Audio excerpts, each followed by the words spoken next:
streamed on YouTube for everyone's knowledge as well. So welcome once again, everyone. Thank you for being here. And we will now start this webinar, which is about the impact of drug consumption in mental health. This webinar is organized in the framework of the World's Mental Health Day. Mavi, por favor, la grabación tiene que ser en tu computadora, no en el cloud. And just a comment for Mavi, if you can record this session on your computer, not on the cloud. These are just a few comments for my colleague Mavi, who is also supporting us with logistics today. Okay, once again, thank you once again for joining. Any questions you have, please direct them to the Q&A icon under your screen, at the bottom of your screen. There is an icon with a question mark on it. Please click on that and you can share your questions and comments there. Whatever questions you may have for our panelists today, please specify who you are directing your question to. For the opening statements, we have Jimena Kalawski, head of the Demand Reduction Unit for CICAD. We have distinguished panelists from Argentina, Silvia Pisano from SEDRONAR first.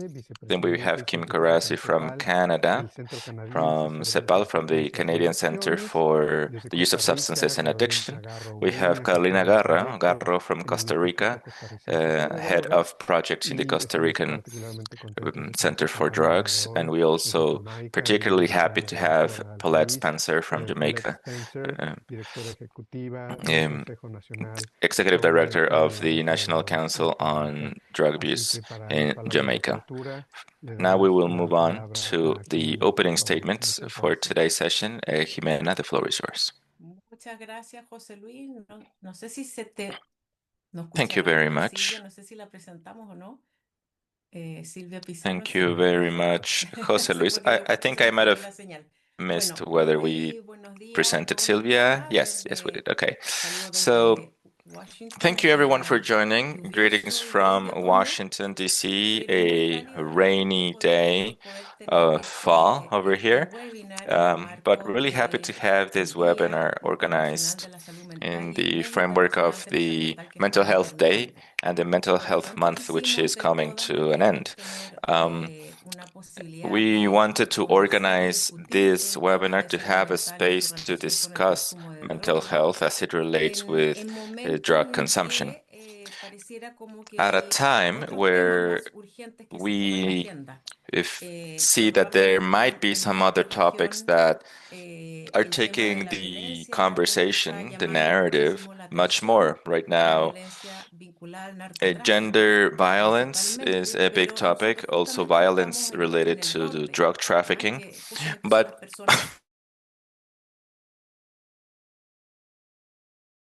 let's say that how people that consume these substances, how is their mental health affected, but also what the risk situations are. This regrettably also coincides with the catastrophe that happened in Jamaica. Our whole solidarity with Paulette and the whole country in terms of whatever we can do to support, because we know that natural disasters are one of the things that most impact mental health in populations affected. We also would like to thank our panelists today. We have a full panel of wonderful women, and they will be sharing different experiences, I'm sure, because they represent different parts of the region. But also, there is a common thread, which is, of course, the consumption of drugs or the dependency on drugs as considered as a mental health problem and how this impacts as well on people. When people already have a mental health problem, how does that impact on their use of drugs? So we have a full 2 hours of reflection, and we're really happy to be here. Thank you as well to José Luis for moderating and coordinating this activity. And also thank you for Maria Virginia Garcia, Mavi, who is also supporting this webinar for this to be a reality. So thank you very much once again, and I'm sure we will have an amazing activity today. Back to Muchas you, José Luis. gracias, Jimena. Y bueno, Thank estamos you very much, Jimena. listas o cualquier pregunta, por favor, So we recuerden are, comentar la remember sección de preguntas y that we respuestas, have la the caja de Q&A preguntas y icon respuestas at que the está bottom of the en la screen, parte de and please abajo indicate de who sus are you pantallas. directing the question Y pues ya to. sin más, sin mayor And preámbulo, without further vamos a ado, dar then, paso we con will now nuestra primera pass panelista, the floor Silvia to Pisano, our first panelist, secretaria en Silvia Pisano, SEDRONAR. Así Undersecretary que, of SEDRONAR Silvia, desde in acá yo Argentina. con gusto hago Silvia, I will now share la my screen, presentación and please let me para know when I have que to change the comparto la slide. presentación para que tú, por favor, nos hagas los comentarios en And you cuanto al can contenido. take it away now. Silvia, Silvia, with your se presentation. está viendo ahí la presentación en la pantalla. Just to confirm that the presentation is visible, Si todo funciona and bien, como I think it is. So if tienen la everything posibilidad de works, contar con suficiente tiempo para la presentación de Silvia, ustedes están con la oportunidad de seleccionar las personas que nos hacen favor de those who acompañarnos el día de are hoy as y well seleccionar here en in sus pantallas attendance, lo que quieran ver.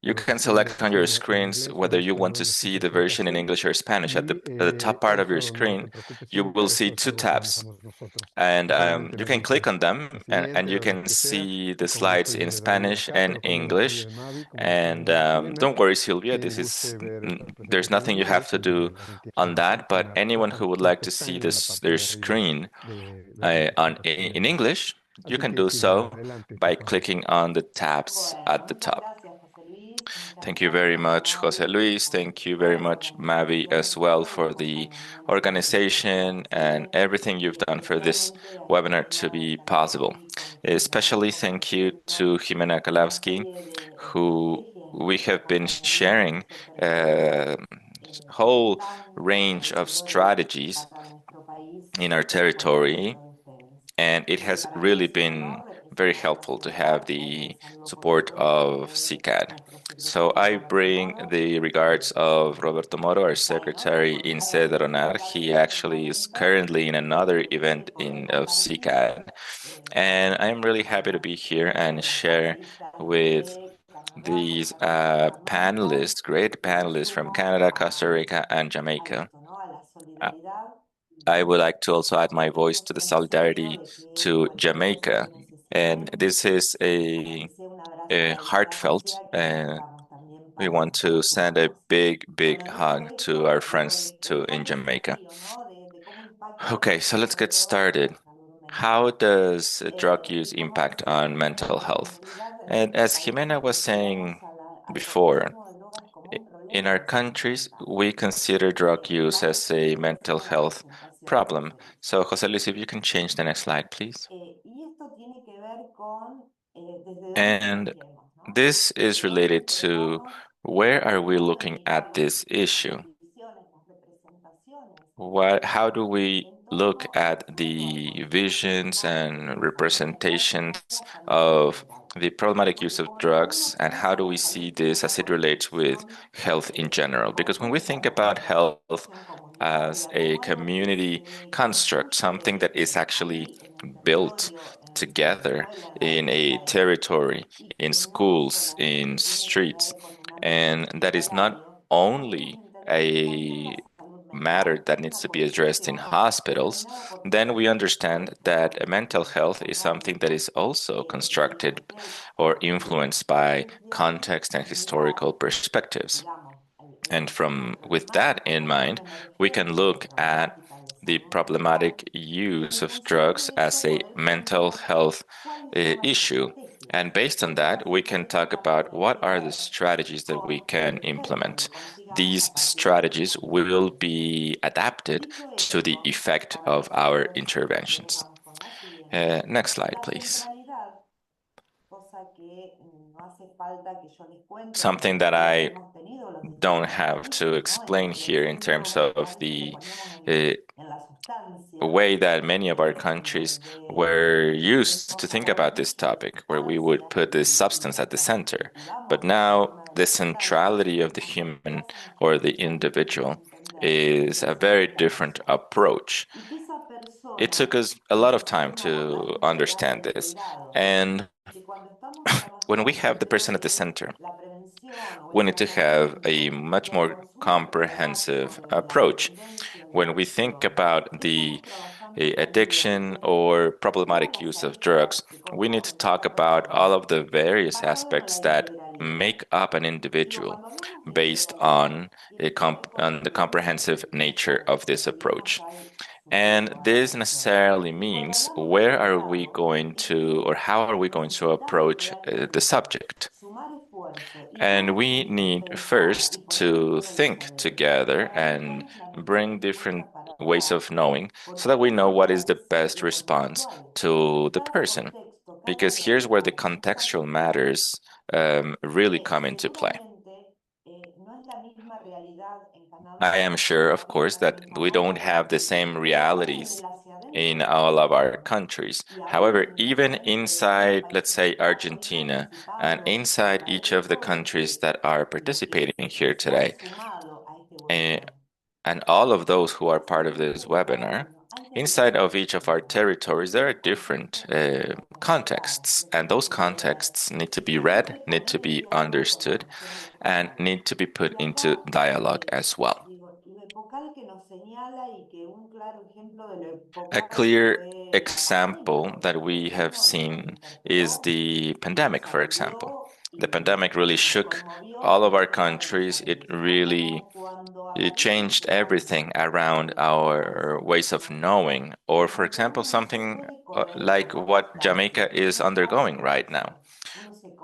We see at what's happening and we are moved to understand it. So the context and the time are important elements around how do we think about this topic. And I believe that this is something that CICAD has always emphasized. How can we place the systems of treatment and prevention not as isolated elements? And here we come back to the comprehensive nature of the approach, but rather to understand that prevention and treatment cannot be an either or. So we need to recognize ourselves as a unique soul system that works together. Of course, working with scientific based evidence. And based on the context, as I was saying, this is something that allows us to think about the territory. Territoriality, it has to do with how a community can think of itself and what things are they willing or able to do or not. And of course, all of that to favor the participation of all of the stakeholders. And here, of course, I come back to the concept of health, that everybody has their own knowledge of it. When we say that this is in the hands of the experts who have, let's say, the absolute truth of things, we need to understand that communities have their own ways of knowing of how they are solving the problems around health, of upbringing of their children, among others, but also how are they solving the issues related to mental health and drug consumption. All of this needs to be done or happens through participative processes. And there are a couple of things that are critical here, which are, for example, proximity, participation, and accessibility of all of the various devices that have to do with this approach. Why is it fundamental to say all of this? Well, coming back to the initial question, depending on how we look at this is how we are going to act. It's not that this is the best way, it's just one way. I'm sure that there are many other ways of looking at this that provide responses based on the context of the territory. Next slide, please, José Luis. It's been a while, José Luis, that I haven't seen you in person, by the way. So, based on what I was saying about accessibility and proximity, we have in Argentina a number of facilities that are different, using different treatment methods. So, treatment and prevention regarding consumption, we address them from the accessibility, proximity, and territoriality contexts and elements. That is why, very briefly, I will just go through this slide. Beyond what we do in the immediate attention unit, where there are consultations, where there are inpatient treatments, and residential type of treatments, as is common in many other countries, there is a line which is 141 that is a hotline that is available 24 hours, 365 days. This is one of the ways of doing this, but it's not the only one.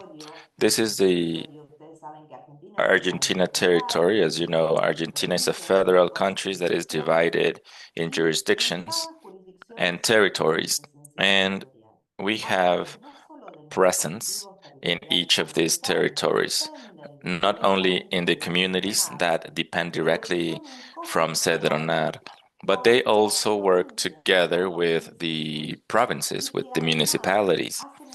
And they also provide a systemic approach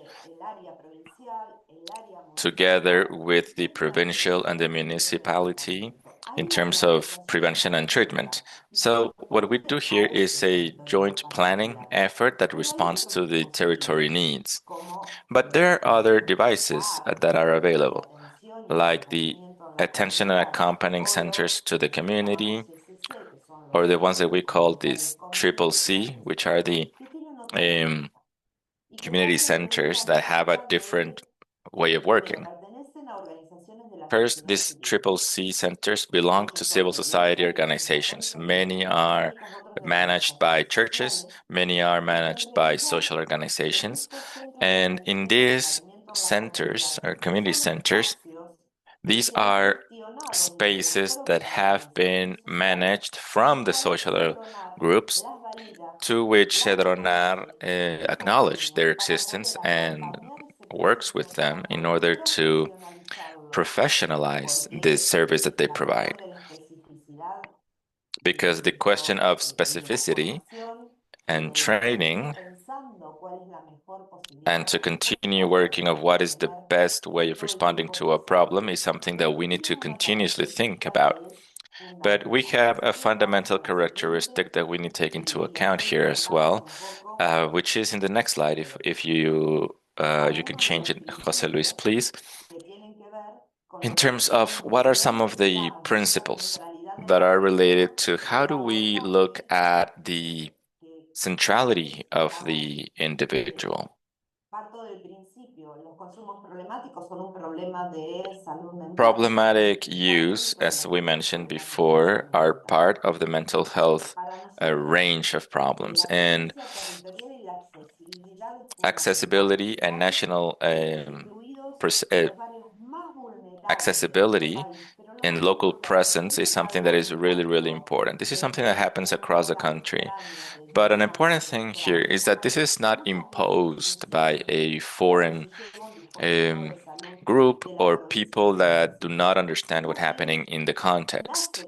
This actually comes to being from the territory, from the same people that are impacted. Therefore, it has a community legitimacy.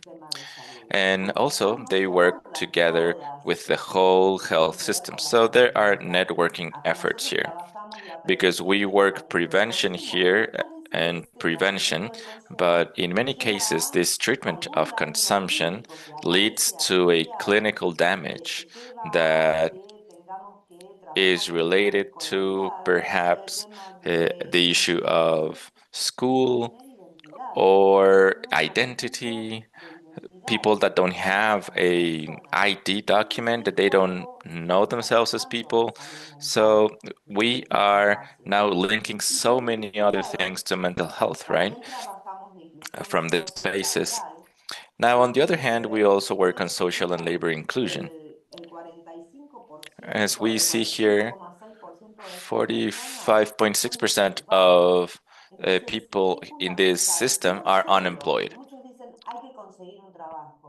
And employment, of course, is important, but here we need to think about a whole comprehensive approach of how to, yes, find employment, but how to sustain it, how to know about the value of labor. And for that, there's an accompanying process that needs to be understood as well. We have more than 150 production units that are working and supporting the labor inclusion efforts. And there are many links with the labor system that are definitely linked to this accompanying effort. And it helps them to find a job and a livelihood. 47.7% of people that access this type of services have not finished their secondary level of education. And 100% of these individuals receive assistance to complete education programs. So all of them that have not finished their school studies, they receive assistance. How do we do that? Well, with an articulation with the education system or with an external school that supports this, or with the education system that enables or opens a space for this type of purposes. Now, 50% of these people are adolescents between 12 and 29 years old. So this is a very important piece of data. In our system, usually we don't have this type of population because this is the usual age where these type of people in this age range don't necessarily go to hospitals because you're healthy in general. So this is evidence of the importance of the participation of young people, and also the gender perspective here. We have more than 70% of people served in the CAACs did not undergo pre-treatments. To have access to a treatment, there is an issue of, let's say that you get a ticket and you have to remember that you have to go there, you have to have breakfast, you have to transport yourself there. There are so many other aspects than just giving people an appointment. So proximity in this case, accessibility is super important. This is not only about being legitimate by the community, but also about being considered people in their communities, to be accompanied in the whole process, which is a comprehensive process, as I've stated, because we understand that substance consumption is only one aspect of a whole context, of a whole issue of the substance itself. And fundamentally, it has to do with the type of response that we can provide. We cannot do this alone. Let's move on to the next slide, please.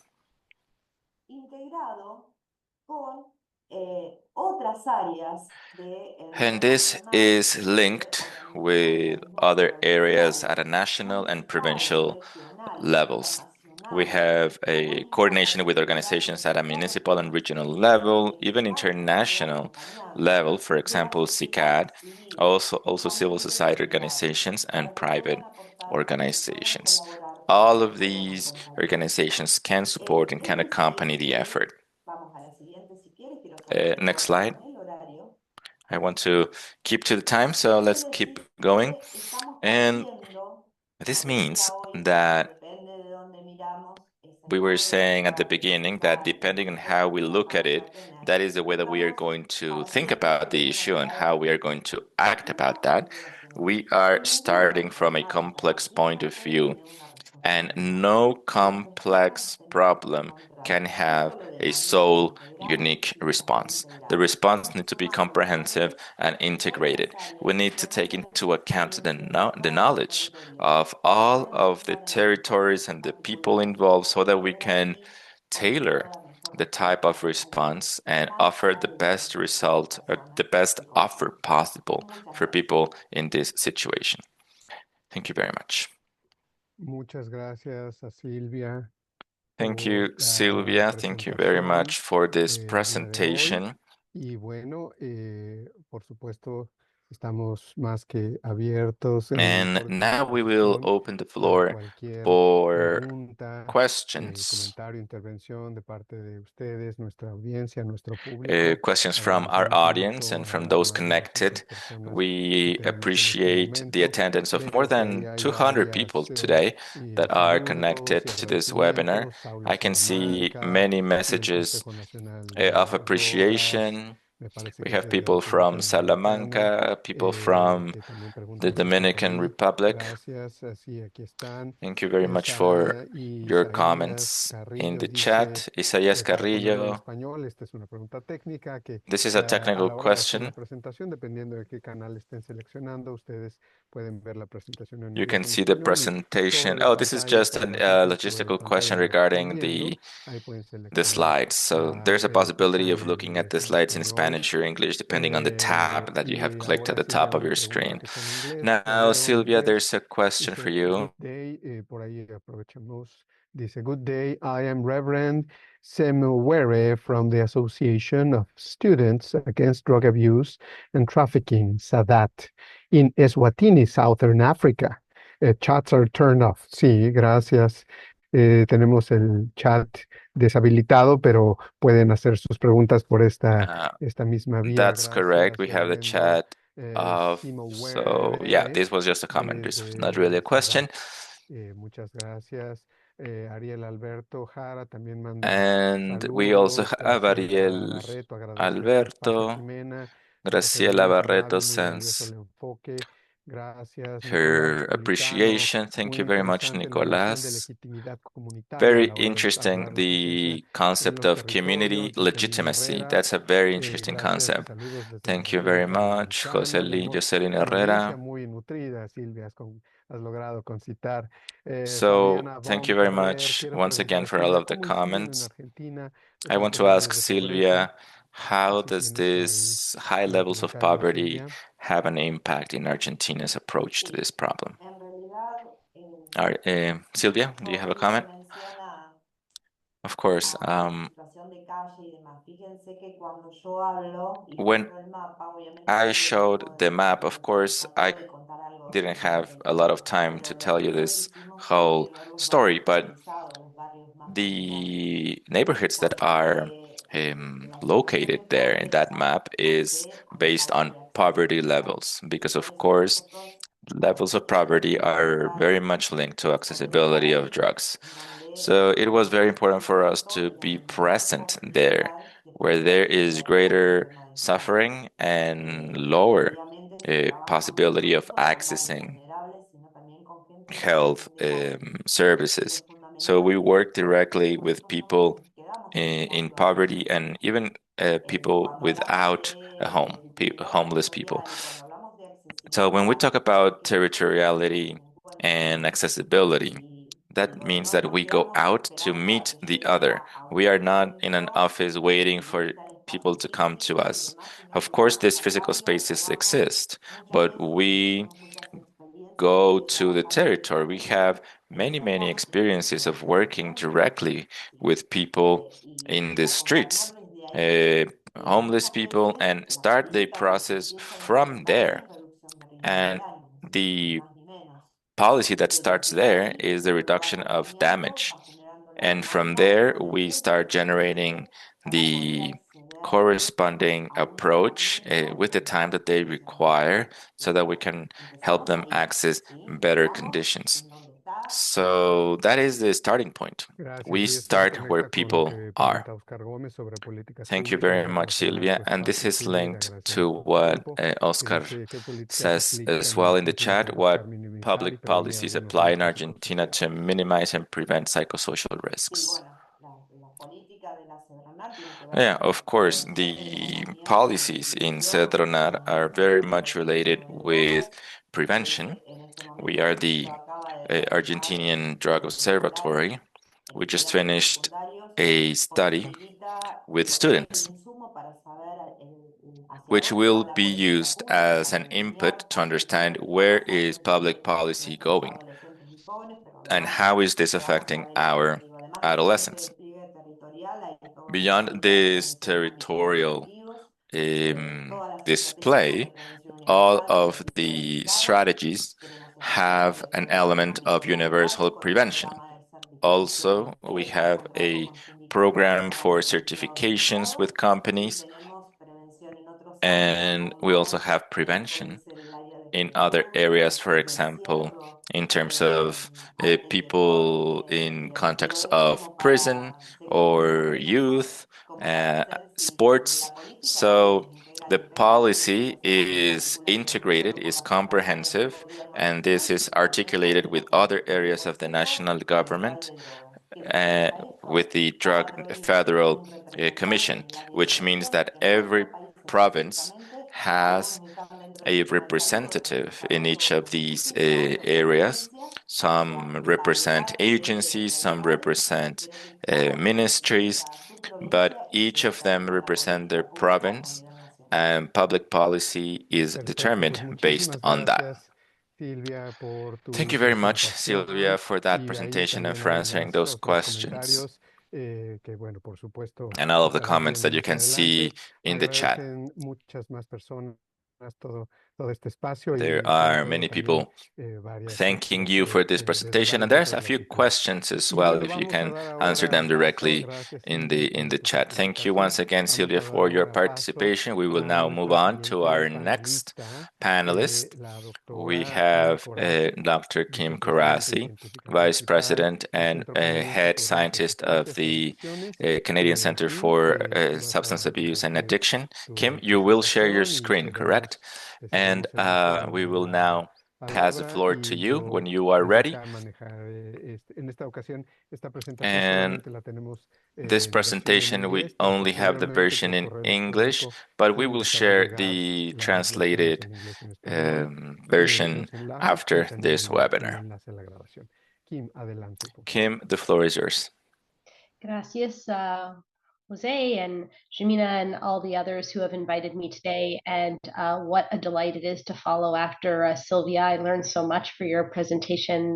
Thank you so much, and thank you for inviting me here to speak about this topic that is so important to me and the work I do. And I also, like Silvia, want to express my my solidarity and deep thoughts with Paulette for what her and her country and families and communities are going through. And as I said, we are here to help any way we can. So with that, I'm going to share my slides. Sorry, I'm not skilled enough to talk at the same time as press the buttons. Can you see those okay, Jose? Can you see my slides? Hello? Yes. Yes, okay. We can see them. Okay, thank you. I'm just checking that people can see along with them. Wonderful. So today I'm going to talk about the overlap between mental health and substance use disorders, and specifically why we need integrated systems of care. So that's why I said it was such a pleasure to follow after Silvia, as she so eloquently highlighted the importance of a system that is comprehensive and keeping people at the center of care. So although our countries are quite distant from each other and have very different contexts, of course, and for sure, there seems to be some basic shared principles on this. So we'll tell you a bit about our experience here. So in Canada, the total cost of substance use is estimated to be about $50 billion every year. That's nearly $1,300 for every person living in Canada, regardless of their age. So it is a massive economic cost and harm as well, of course, to people and their families and our communities. If we look at what contributes totally to these costs, the vast majority of these costs are actually related to alcohol, although as you can see, tobacco, opioids, cocaine, and cannabis contribute to a fair amount of them. This is actually all being updated. We're going to have new numbers for you very, very soon, but this is from the last publication in 2023 for data that goes until 2020. With this as well, when most people see these costs, we think, I work in the healthcare field, and I think myself and my colleagues, most of us think, oh, these are costs related to healthcare. Actually, the vast majority of the costs are actually related to lost productivity. And I think that's really important as we keep in mind that the great impact that people and their families experience related to substance use and mental health concerns. So when we think about concurrent disorders, we talk about that overlap of mental health disorders and substance use disorders, as folks know. And I think it's important to keep in mind how intricately linked they are, that people with substance use health problems have higher rates of mental health problems than the general population. And people with mental health problems have higher rates of substance use health problems than the general population. And these are some stats, some from our country and some pulled more broad. But I think it's really important that this drives home the point that overlap of mental health and substance use is the norm, not the exception. And unfortunately, in many parts of our countries, and Canada included, these are often still treated as very separate concerns.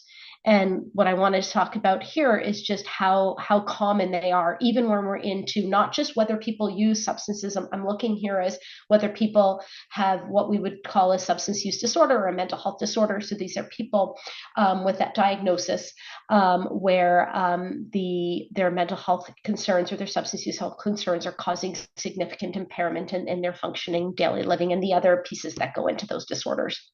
So if we look at adults with co-occurring mental health and substance use disorders, it's about 30 to 50% is the rate of concurrence. If we look, though, at individuals who have a substance use disorder, approximately 50% have a current mood or anxiety disorder in the past year. This is Canadian data from 2022. And then if we look at clinical population, so those are people who are actively receiving care, for example, populations of people who are receiving opioid agonist therapy, which is medication treatment for their opioid use disorder, you could have upwards of nearly a 90% overlap with mental health concerns, most commonly anxiety and depression. When we think of substance use problems, we often conjure up images related to men and boys. But when we look at individuals with concurrent disorders, so those are individuals who have both mental health and substance use health concerns, we actually, in some of our data, will actually see that females with substance use disorders have higher prevalence of concurrent disorders than males. And it's really important as we think about the impact of gender on the work that we do and the people we serve and the programs we deliver. Young people, and I'm defining that as individuals in our youth age 15 to 24, actually are more likely to report a mental health or substance use problem than any other age group. These are often our most impacted individuals. And when we actually talk about substance use disorders, we often think of them as disorders that often begin in our early and developmental years, and they start amongst our young folks. We often try to see, well, what's changing over time? What's increasing? Is this just, are things getting better? How are we doing in terms of concurrent disorders? And when we look at data in Canada over time, we actually see prevalence of concurrent disorders have actually increased. And we see that both in our community samples as well as in our samples of people who are incarcerated or in correction system. When we look at our eMERGE, and our emergency rooms in Canada, we see here that people with frequent ER use for their mental health and substance use concerns actually have both conditions. So this is just a snapshot of what we're seeing here in Canada and other similar countries. So despite this prevalence, despite the significance, many people in need of care for their substance use health concerns don't get it. But when we look at those who have those concurrent mental health and substance use health concerns, they're even less likely to get treatment. And what we can see is upwards of 60 to 80% of individuals who will not get care for both of their conditions for many reasons that we're going to talk about during this presentation. And even when individuals get care, individuals are actually with concurrent disorders, sorry, I should have spelled out CD, are 10 times more likely to receive less care than the type of care or the intensity of care they need. So which is why, we'll see that individuals with concurrent disorders are often have high levels of service utilization, but they actually have high levels of unmet needs because of how our systems and services and professions are designed to address these concurrent complexities. So when we look at individuals with concurrent mental health and substance use disorders, so they have worse mental health outcomes, as I said, higher rate of acute care and emergency service utilization, higher unmet needs, and overall poor outcomes related to issues around suicidality, other types of morbidity and mortality. So I often get asked in the work I do, what comes first. And I don't know if this translates into lots of other languages, and I should have maybe thought of this, we often talk about this concept of what comes first, the chicken or the egg. I don't know if that's going to translate so well. And we get very much wrapped up in this. And I think why it's so important that we talk about it is because our systems are often designed to focus on their mental health problems because we have a mental health system, or to focus on the substance use problem because we have a substance use system. And our young people and people seeking care of all ages often get caught in that. Should I go to the mental health system? Should I go to the substance use system? And then, you hear practitioners are like, well, I'm not sure, you come to the substance use treatment. I think you need to get your mental health first. That's the underlying cause. Go to the mental health system. No, I'm not sure. I think you need to get your substance use problem addressed and then come back here. And often it means people go nowhere. They go everywhere, but to nowhere. So we get caught up in this. So I want to talk a little bit about that for a sec. So we have different models that have been looked at in the literature and our scientific understanding. One that is a substance use disorder leads to a mental illness. So that is, you have a significant alcohol use disorder. Maybe that leads to having a depression problem. The opposite could be true too, that you have some significant depression or anxiety issues, and maybe that leads to using alcohol or other substances to manage some of those the distress that is caused by your mental health systems, and then you end up developing a substance use problems. There's other models, it's called the common factor model. Maybe, we can look either neurobiologically or through our environment, things related to adverse childhood experience or significant trauma that we know often underlie the development of both of these different kinds of disorders. And then we can also look at this concept of this bidirectional model, that having a substance use concern, such as having, a cannabis use problem, then can maybe lead to some psychosis symptoms, which then lead to using more cannabis to manage the psychosis symptoms. And it becomes, interacting and actually supporting of each other. So you end up in that loop. I want to leading with that cannabis use and psychosis, I want to give an example as to why it's really hard for this chicken and the egg phenomenon, and why my argument is probably not a very good use of our time to try to figure out what goes first when we're trying to get care to people. So for those of you who may or may not know, there's substantial evidence for the association between cannabis use and psychosis. It's actually one of the most studied connections between mental health and substance use when we're talking about psychosis. The evidence would show that the highest risk for developing psychosis is for individuals who regularly and frequently use cannabis, and also for individuals who already had an increased risk for developing psychosis and psychotic symptoms. So those individuals would be more likely to develop psychosis if they use cannabis, if they already had the increase for developing the symptoms to begin with. We know that the higher potency of cannabis has that link to an increased risk of psychosis symptoms, as does earlier onset. When you start really matters. The earlier you start, the more likely you are to develop, those types of symptoms. And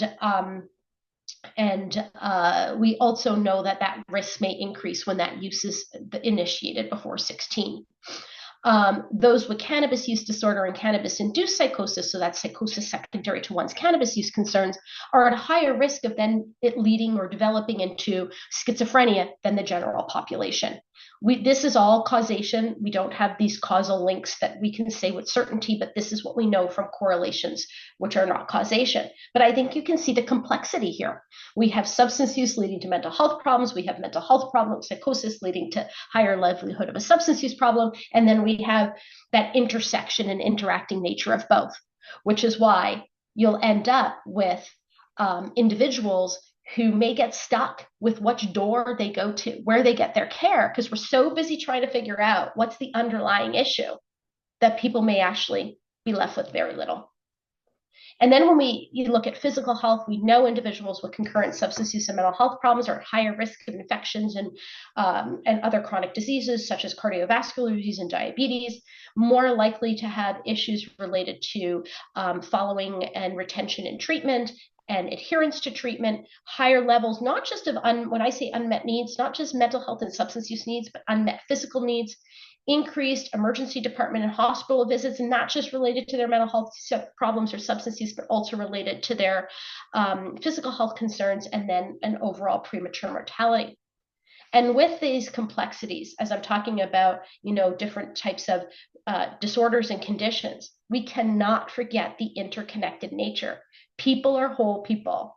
We are not our disorders. Our families, I have many family members who are affected by a variety of mental health or substance use health concerns as well. And our families, our loved ones, our neighbors, ourselves, we are not these disorders, but they happen within a larger context, often related to trauma, but also related to issues related to poverty, social determinants of health, lack of access to care, adverse childhood experiences, housing problems, systemic discrimination, and stigma, importantly as well.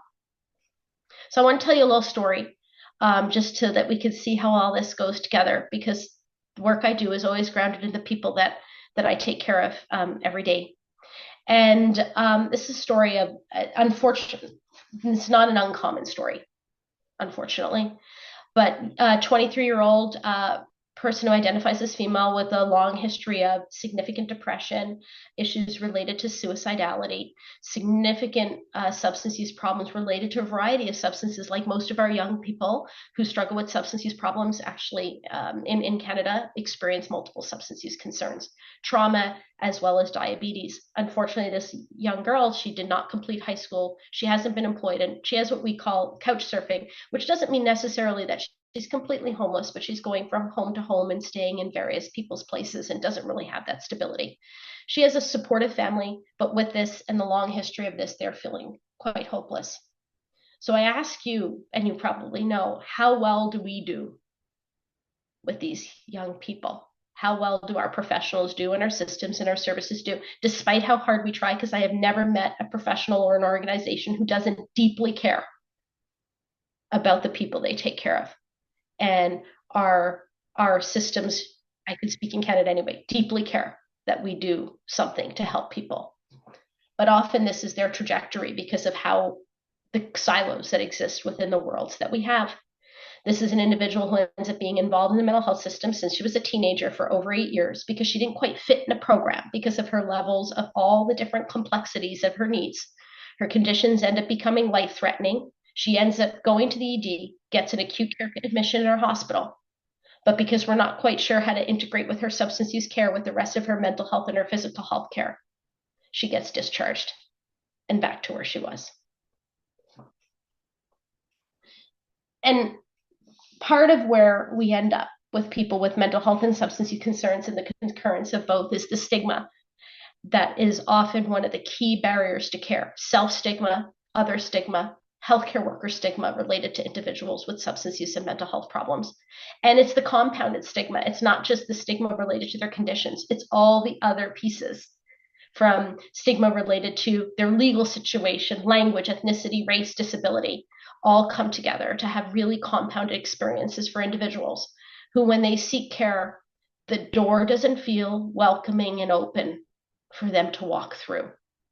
And if it's been closed enough times, it may feel really scary even to try yet again to go through that door. And this is why we really need these integrated systems of care with comprehensive care. As I said, we often have sequential care that we offer. We'll treat your substance use and then we'll treat your mental health problem, or parallel. The substance use system will help you with your substance use and the mental health system will help you with your mental health. It's really problematic because how do you determine when one person is done one and goes to the other? And how do you actually address one without the other? Because they're so interconnected. And this is why we need, teams don't all have to be located in the same place. And I know many are as a country. We have brilliant examples of people with lived experience and clinicians and organizations and systems who have come together to look at ways to offer integrated comprehensive care, with multiple teams coming together to offer that care for individuals in an integrated way. And there's various components to this comprehensive treatment: psychosocial, pharmacological, and medical, motivation-based treatment. So really meeting people where they are, ensuring that the care that we provide is trauma-informed, and really looking at that as a universal precaution, the same way that we have universal precautions about hand washing and all sorts of other things in healthcare. Looking at different psychotherapeutic modalities and integrating harm reduction in developmentally appropriate ways and where we can. One of the pieces of work that my organization and colleagues have worked a lot on is this principles of competencies. So do our professionals have the competencies that they need to be able to offer this comprehensive care? I've talked to you about silos, but we don't want to just talk about the problems. What are the solutions? And we have great examples of some solutions where we've been able to do this. And one of them is having professionals and others who work on the front lines, organizations, have the technical and behavioral competencies, which are the essential knowledge and skills for their roles, with a guiding model in these documents for recruitment and retention, and customized tools and resources that help support leadership and management processes and policies, as well as specific competencies needed for prescribers, so that all prescribers, so in our neck of the woods, that would be physicians and nurse practitioners, can prescribe appropriately for individuals with substance use and mental health concerns. And if we look at some of the key ingredients for system integration, we look at that integration of primary care, mental health care, substance use health care, as well as self-management.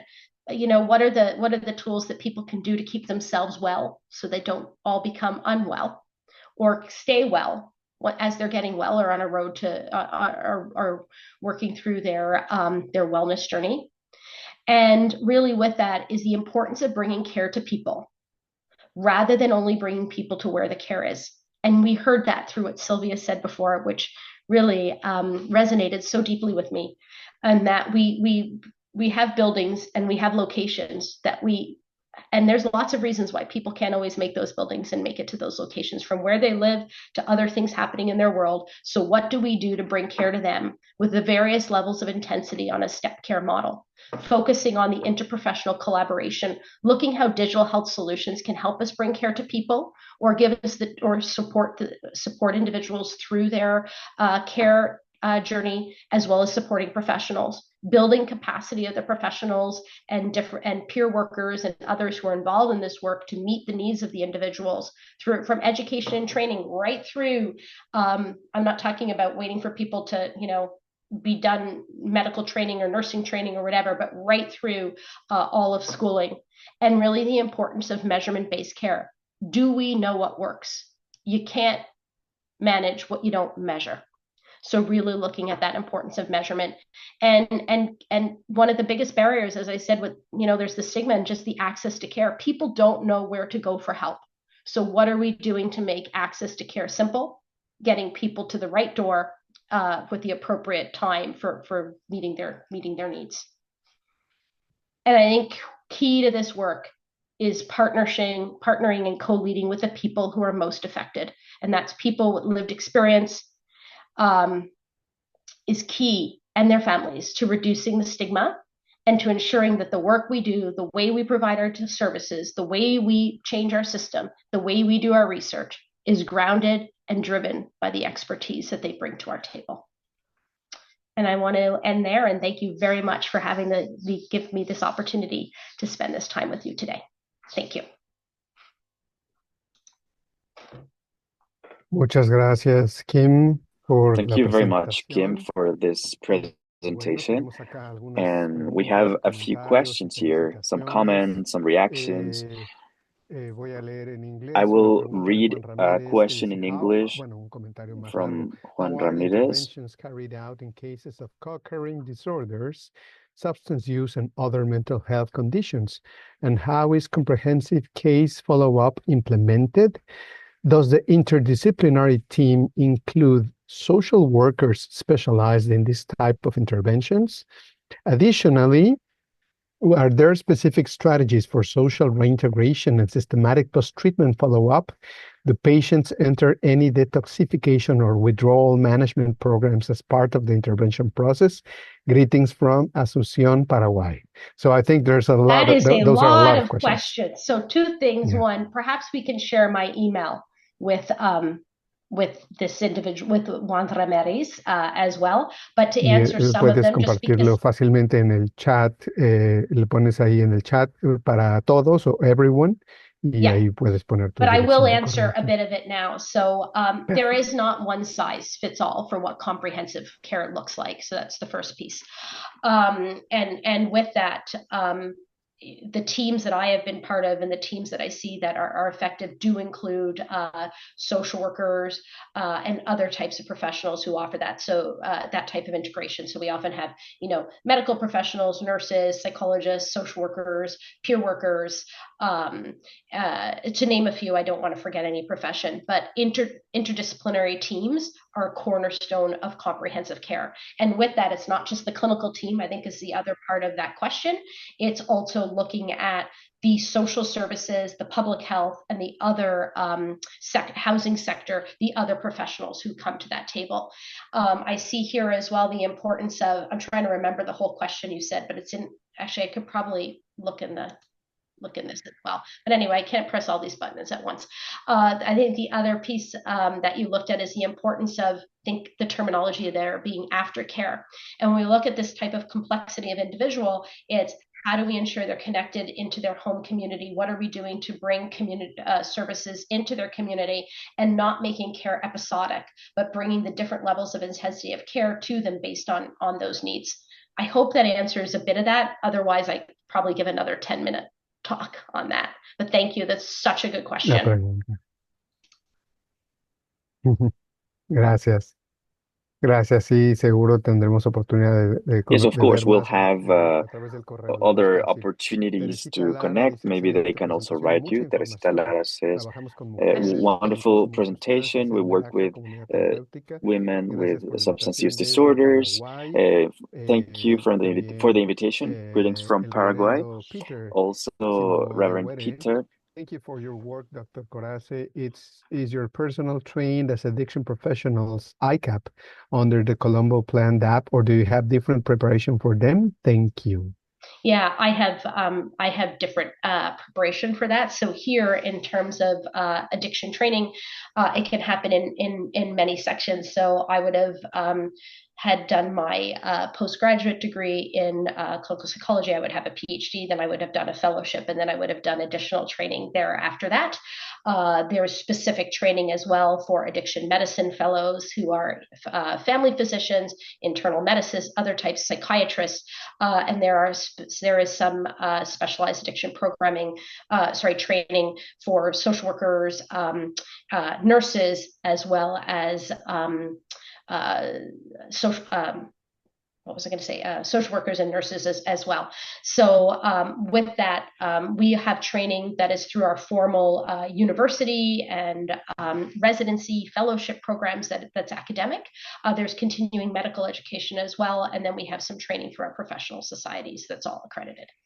This is Canada. I'm not speaking for everyone, and I'm speaking for myself. Bueno, muchas gracias. Hay muchas otras agradecimientos. Por ejemplo, Natasha Bowen dice, This has been a very informative session. También por acá Jefferson, Yurawan, great presentation. Hoping to get a copy. Yes, Jefferson, you will receive an email from Zoom with the link. Desde México, gracias también Luz From Mexico García. also, thank you. From Luz Garcia, thank you for your presentation, Kim. What do you think of strengthening professionals, nurses, and social workers with learning tools, both in terms of mental health and addictions, because they are the first filter of the healthcare system? Unfortunately, in Mexico, as I think is the case of many countries, the staff is overloaded, which complicates things all the more. Absolutely. So I think, if we look at what level of specialty does everybody need? And when we look at this, we often think of what's a concurrent disorder capable system versus what's a concurrent disorder enhanced system. So and why I say that is that if you're going to work in, if we're going to have professionals work with people who have significant and complex concurrent mental health and substance use challenges, they likely need a different set of skills than all individuals working in the substance use and mental health world. So they all have some capacity to manage that. So yes, I think there needs to be training for the mental health, social workers who specialize in mental health, who substance use, and vice versa. But not everybody needs, specialty training to be able to do that. And it's probably not even very reasonable in our world, in the day-to-day. I mean, our work is busy, our frontline work is busy, our emergency departments and hospitals and community centers are busier than ever. And there are examples of either training that can be part of people's post-secondary education or wherever they get their training for social work and nursing, as well as continuing education to support that, and then some ongoing supervision and support that can do that as well. There's many examples that have been offered, and in my slides I talked about competencies. So also, what are we training for? What are the competencies that we want to ensure that people have as they're doing this work? I hope that helps. I see so many questions. I'm not sure how I'm going to get through all the questions. Sí, no hay problema. Yo creo que tenemos que ir cortando para que también haya oportunidad para que las siguientes panelistas. I think we'll have to start closing. To reach to me, my email is on my slides. People can reach to me personally for me to address if time is up, José.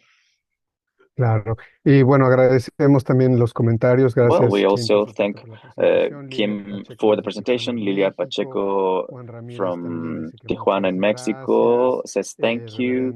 Juan Ramon says also Reverend. Also Marisol Hernandez from Mexico is saying thank you very much.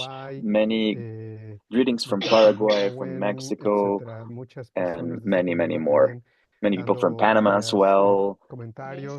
There have been many comments, many reactions. Lidia Barragan from Mexico, Dr. Torres, Diana Lismo from Paraguay. Everyone is very happy. Also from PAHO, we have some staff here, and we're very thankful for your presentation, Dr. Kim. And now we are going to pass the floor to our next presenter, or panelist. In this case, Carolina. Carolina desde Costa Rica. From Costa Rica. Garro, que está también aquí el día de hoy. Who is also here with us, Carolina Garro. Thank you very much for being here. And well, you can start with your presentation, sharing your screen. Carolina from the Unit of Prevention Projects from the Costa Rican Institute on Drugs. Thank you very much for being here. And we're going to open the presentation in English for you to be able to follow. You can either pick the one in Spanish or to read the Spanish or the English version. Well, good morning. First of all, greetings from Costa Rica to every one of you. And I would like to thank the organizers for their kind invitation to be part of this webinar. So I am going to start by giving you some context, what the Institute on Drugs in Costa Rica is, and the Prevention Project Unit, and then our drug policy in the country. Legally, the Costa Rican Drugs Institute is based on Ley 8204, which states that the Institute is in charge of coordinating, designing, and implementing policies, plans, and strategies for preventing drug use, also for treatment, rehabilitation, and the social reintegration of drug users, as well as policies, plans, and strategies against illegal drug trafficking and any related activity, financing, and other issues. This institute is responsible for the design and coordination and also the implementation of policies for addressing drug use and financing to terrorism. And well, this institute coordinates with other organizations and agencies to do its job. The Costa Rican Institute on Drugs is in charge of the National Plan on Drugs, Money Laundering and Terrorism Financing,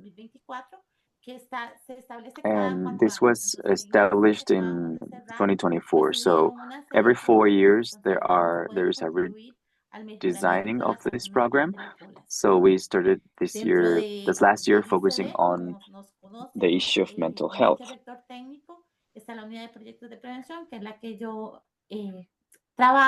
So I work in the prevention unit, and we are in charge of implementing programs together with public and private agencies in order to prevent illegal trafficking and all related crimes. Also, this unit will propose measures for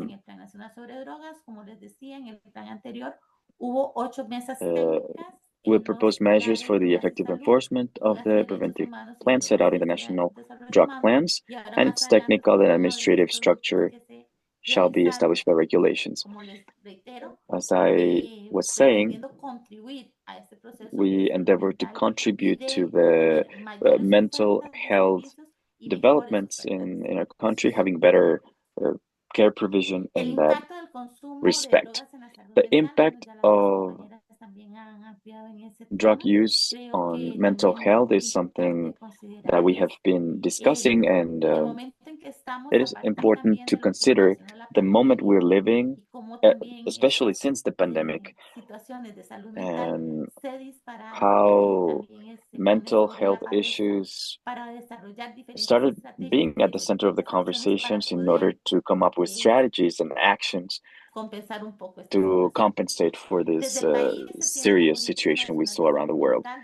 In the country, we have the National Mental Health Policy 2024-2034, and the policy is a comprehensive framework that contributes on different levels to impact the mental health of the population.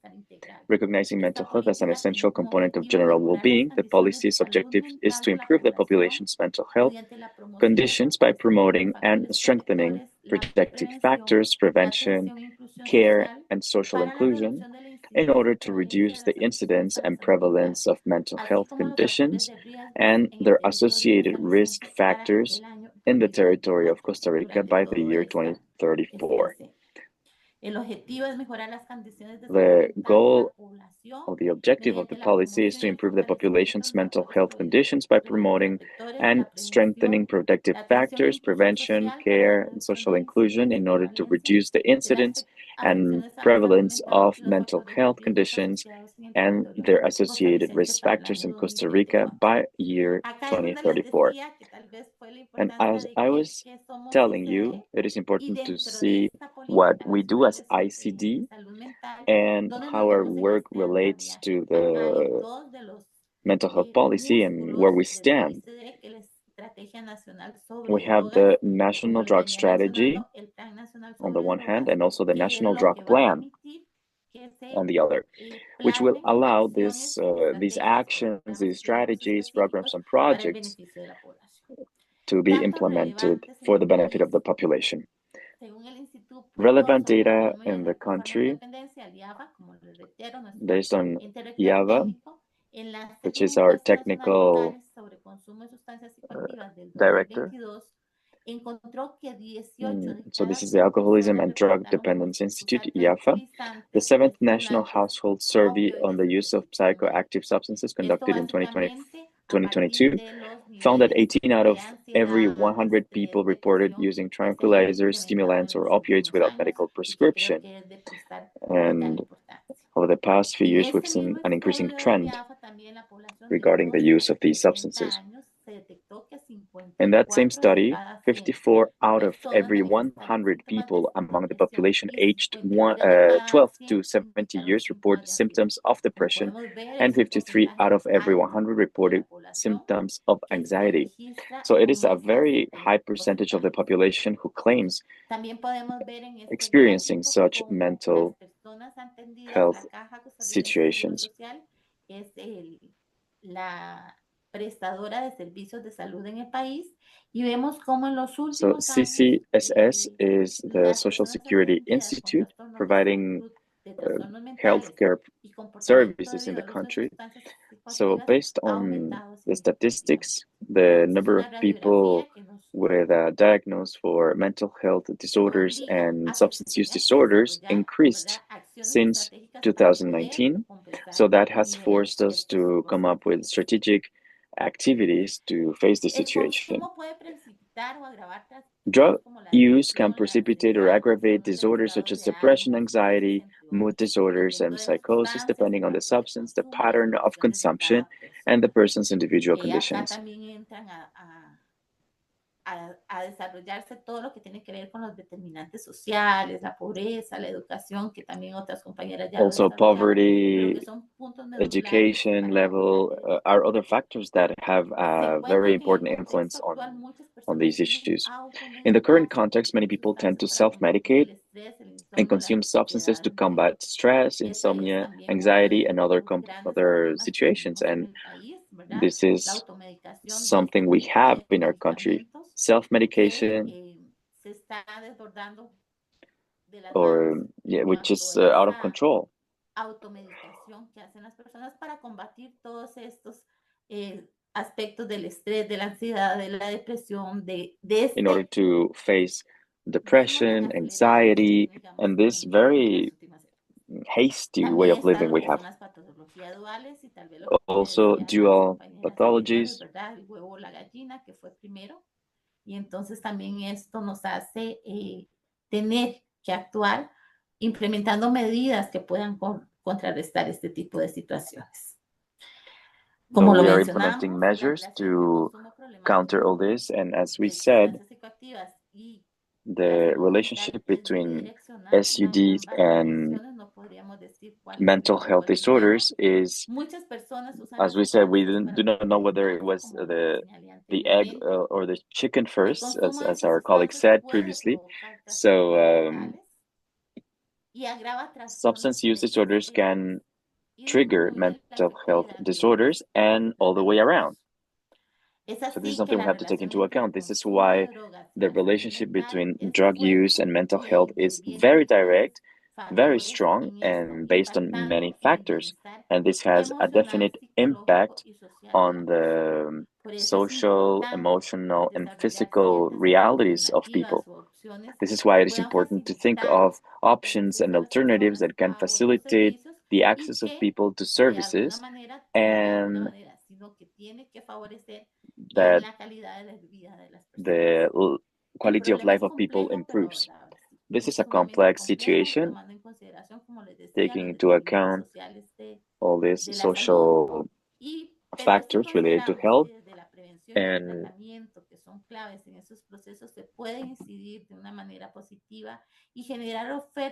it is important to come up with service, with the healthcare services that benefit the population. It takes state-level commitment, and based on these commitments and the commitment of the society, we have been designing a comprehensive national system for Costa Rica, or actually two, the prevention system and the treatment system. So from the national prevention system, we see there are specific programs on the community level, educational level, and also in family-related issues. And the treatment system focused on elderly people, women, people who live in the streets, and young individuals. Based on that, we developed strategies. This was part of the 2024-2034 national plan. So it's called The Community is All of Us, La Comunidad Somos Todos.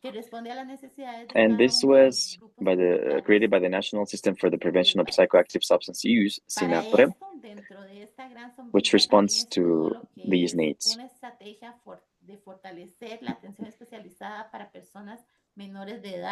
Y que es una estrategia que se conoce como pasándola bien, que es una instrucción de trabajo para fortalecer la oferta especializada it is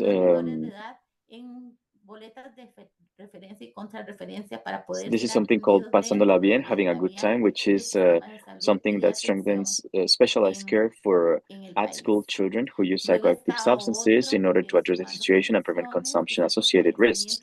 We also have Sumando Conexiones, adding connections, which is something that was created to build better coordination between government and non-government stakeholders.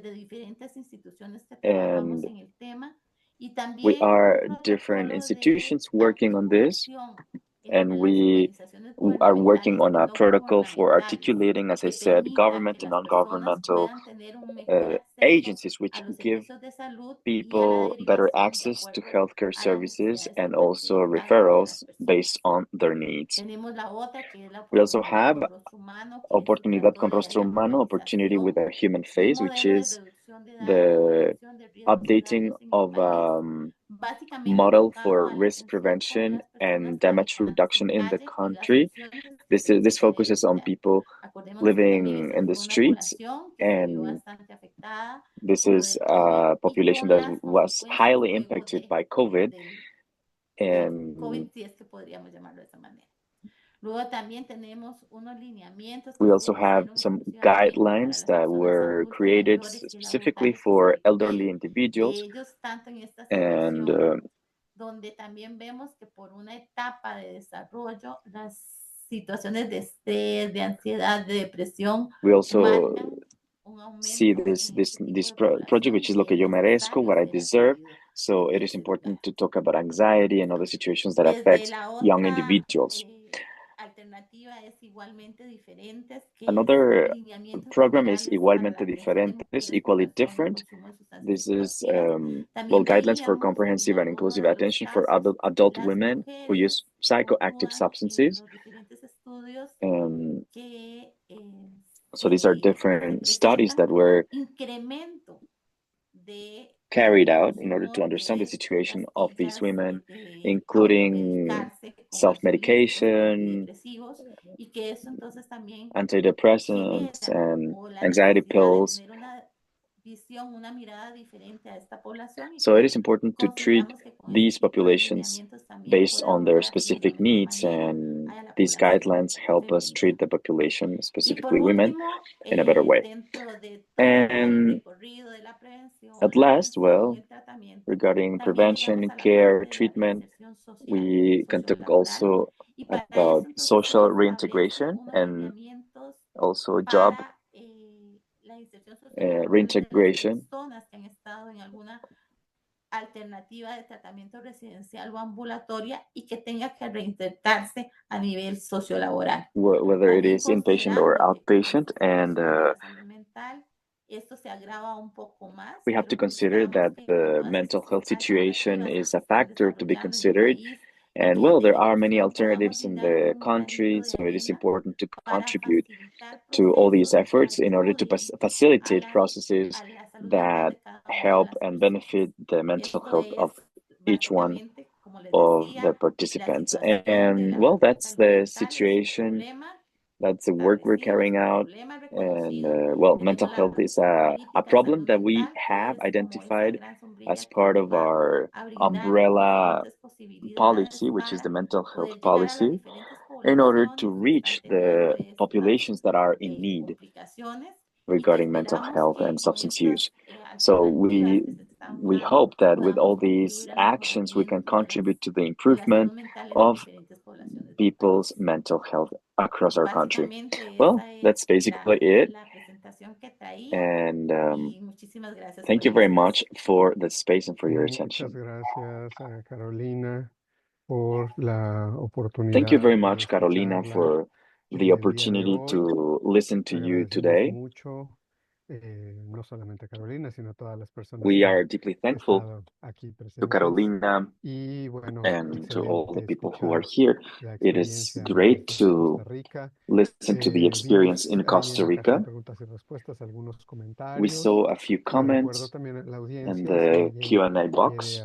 So if anyone has a question, please go ahead. You can just open your microphone, turn on your camera. We have Ellis Sudner. Ellis raised their hand. Let's see, Ellis Schunert. Please go ahead if you want to open your microphone. Ellis Schunert. And while Ellis turns on their microphone or camera, if there's anyone else who would like to ask any question, please go ahead. And well, thank you very much, Carolina, for this wonderful presentation with the essential points of the experience in Costa Rica. Costa Rica is one of the references we have in these topics because, I mean, as you and I have already said, it is important to have an institutional capacity to provide accompaniment and care services to people. We see how you carry out your assessment of the infrastructure, also the understanding what individuals need in each community, and this is something we love to see. Wendy Castro says that, well, it was a wonderful presentation by Carolina. Thank you, Wendy. And also, thank you for all your cheerful comments, which are very important to us. And que se le emite a las personas periódicamente para que las personas puedan hacer, utilizar o llegar a acercarse a los servicios de atención. It is important to give people the opportunity to come closer to care services. It is important to make them available. And also what kind of services there are, the opening times, etc., all those things. Ellis didn't open their microphone, but we have Lucia Rivas, excellent presentation and organization. It would be great if you could give us a participation certificate. Lucia, thank you. We won't be giving certificates of participation this time, but we'll be happy to have you in our next activities.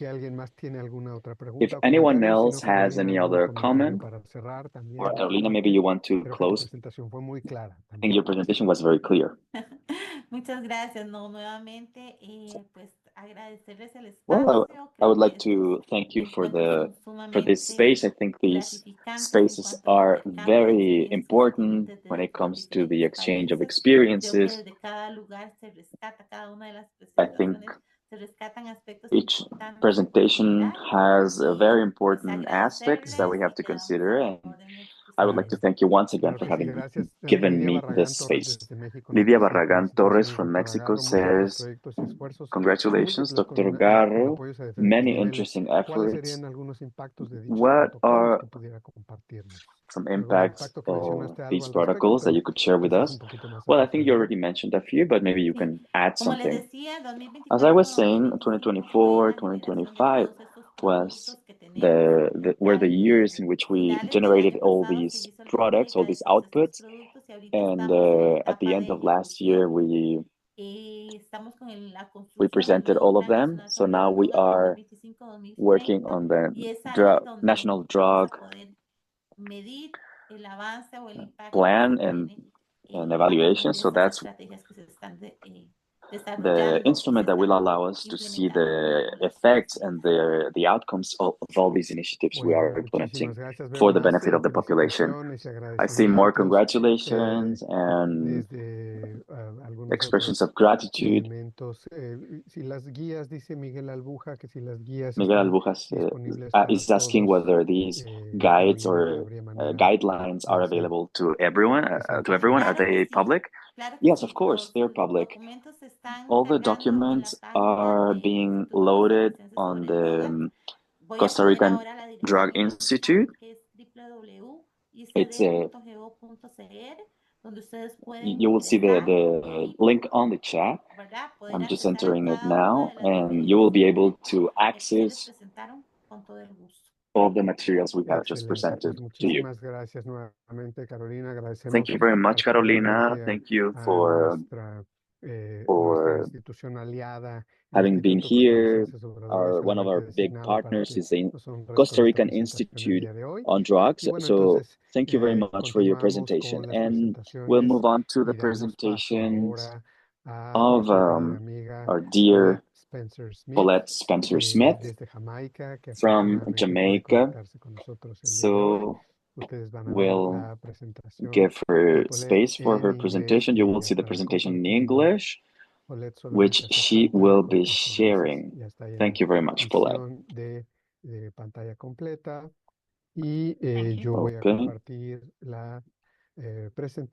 Good morning, everybody. It is a great day in Jamaica. The sun is shining outside, and we are happy to be alive.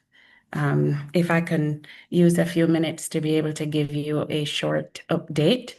After the passage of Hurricane Melissa, Jamaica currently is experiencing around over 70% of the island without electricity. Maybe around that, it's a very high percentage of persons who do not have all of the amenities with water and internet services as well.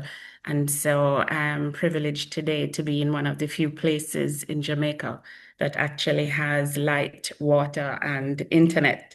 And even as I settle in my office to make the presentation, I hear the sound of water that is dripping from the roof. Jamaica is going to be fine. Right now, it is a difficult time, and it's an interesting opportunity for us to talk through the impact of drug use and mental health.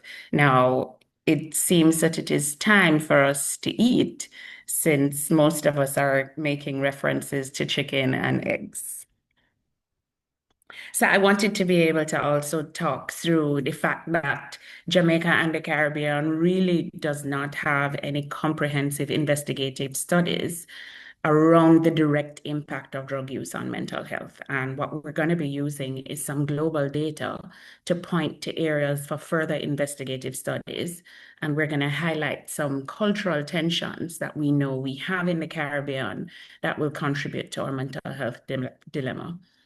So this is the route we intend to take today. We're going to talk through, and because of the excellent presentations that have come before me, some of this I will just say ditto to, and we will move quickly through. So I wanted to be able to point to this slide really because when we talk about mental wellness and mental health, it is a continuum.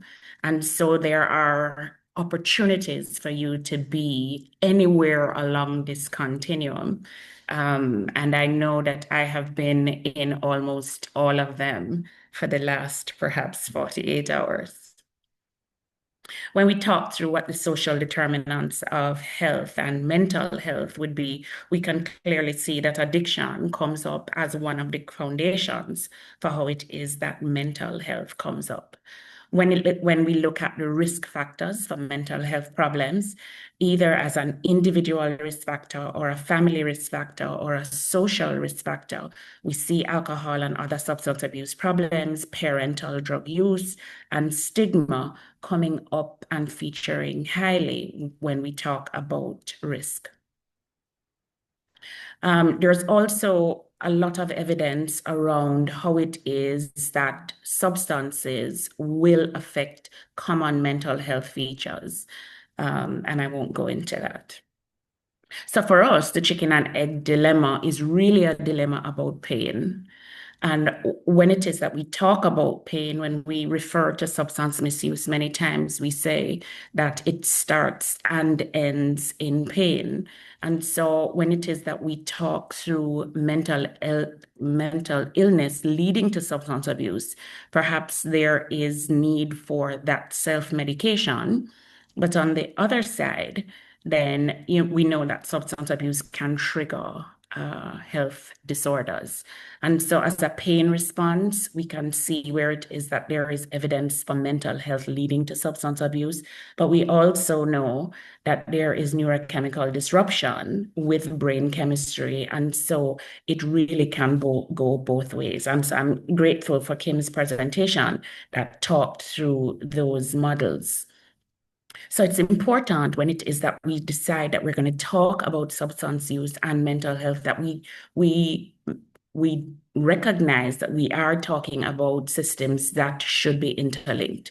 And so because of the common characteristics that we know that these systems have, we really should have shared strategies for how it is that they are treated. When we look at drug abuse and mental health in the Caribbean, this is some evidence that I believe that we would have picked up. So drug use in the Caribbean is influenced by our cultural, economic, and social factors. Alcohol, cannabis, and tobacco are the most commonly abused substances in the Caribbean. Alcohol is our number one. I want to be able to pause here to be able to say in a lot of the coverage over the last few days in Jamaica, as people prepare for the hurricane and as they move through the hurricane, what I have noticed is that a lot of people are using a spliff. So you will see them even on TV with a spliff and a bottle of alcohol and says that this is what they're going to use to ride out the storm. And so there is an acknowledgement that when it is that we are under stress, as a people, many times we go and identify a substance that's going to help to support us. Yeah. We recognize as well that the Caribbean is a major transit and transshipment area for cocaine. And then the evidence, I think the World Drug Report in 2025 is showing a connection between increasing violence in the Caribbean and the number of seizures of cocaine that they are accepting, that they're identifying globally. The Caribbean also is having emerging threats to include synthetic drugs like fentanyl and increased trafficking that we are picking up as well. On the mental health side, we have evidence to be able to support that 1 in 4 people in the Americas, including the Caribbean, experience mental health issues, with depression being the most common disorder. Women are affected twice the rate of men due to biological and socioeconomic factors. And among our adolescents in the English-speaking Caribbean, 20 to 30% experience symptoms of mental health problems, such as anxiety and depression.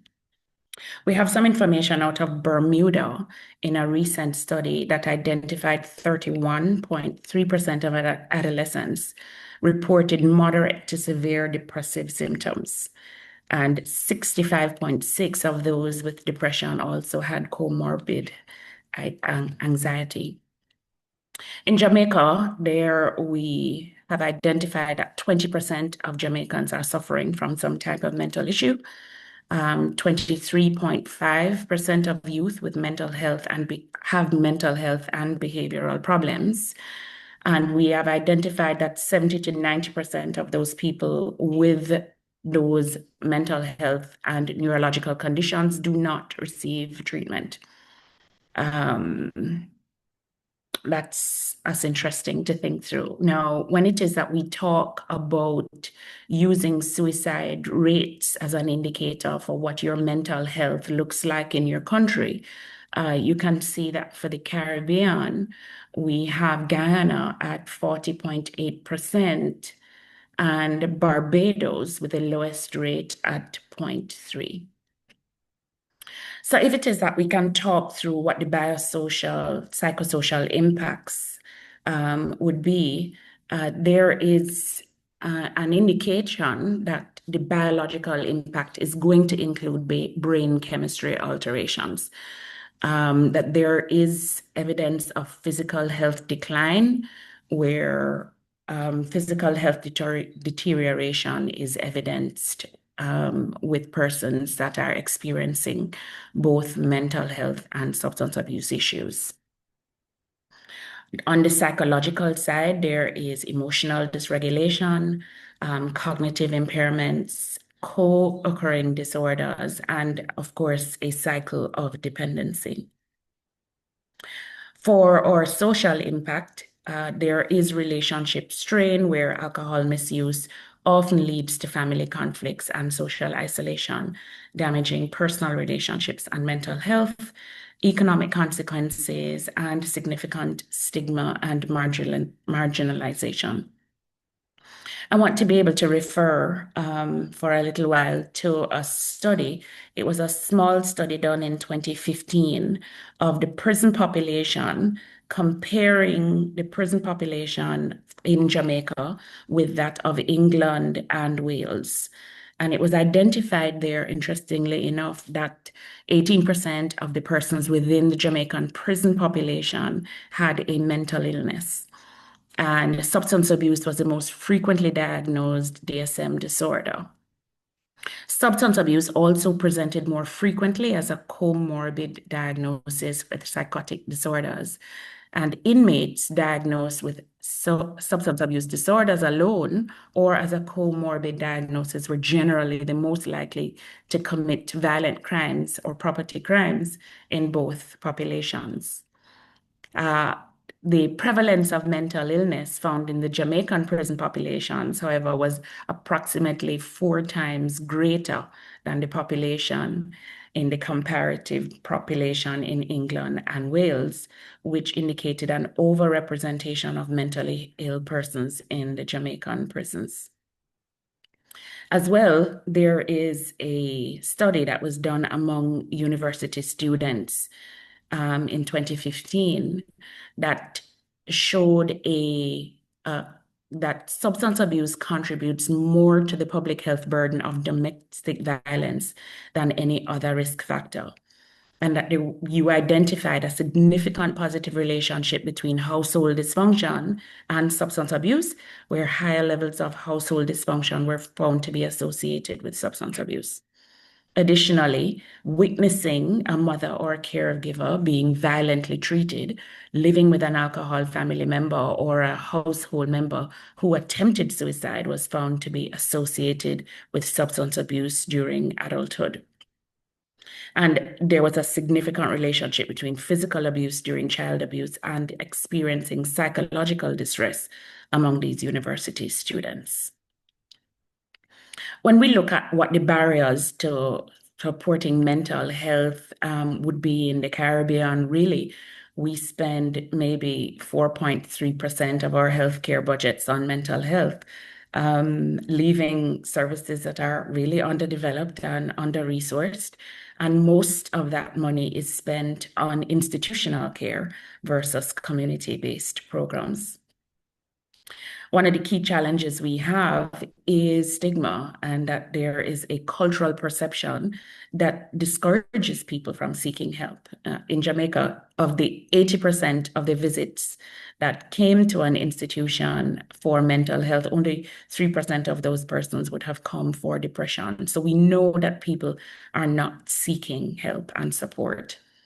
There is as well limited child and adolescent services. Only 2 of 6 small island states have dedicated services for children or adolescents. And there is an underdeveloped health information system and lack of local research on the issues. Limited infrastructure hampers the delivery of comprehensive mental health services across the regions. If I can speak for NCDA, we do not have offices across the island, and that's something that we are working to be able to manage now. But we have identified a shortage of trained mental health professionals, and that of course restricts access to quality of care for many individuals. And where mental health services are available, they're not necessarily accessible to persons who need it. So if it is that we look at what are the strategies for prevention, NCDA in Jamaica is at an interesting crossroads, because when it is that we talk about the delivery of integrated services, we now have to be able to identify how we can, with the persons we have on the ground, provide informal community care to our community and to be able to support self-care. There for years, we have separated the prevention and the treatment of substance abuse. And this is something that I believe we are significantly looking at now to be able to make sure that we are talking about the integration of services for how it is that we can deliver them together. This chart really talks through what we are going to need. And for our agents, we really want any door to be the right door. But we are very early in how it is that these systems are going to be brought out. We are just now starting to be able to integrate our health promotion and prevention functions that is going to tackle both mental health and substance abuse together and not as separate entities. So what we need is increased harm reduction efforts, significant support for awareness programs, and improved mental health services, and improved collaboration across government and the private sector for how it is that we are going to address substance use and mental health holistically. We have significant policy gaps and the limitations. Our legislation needs strengthening.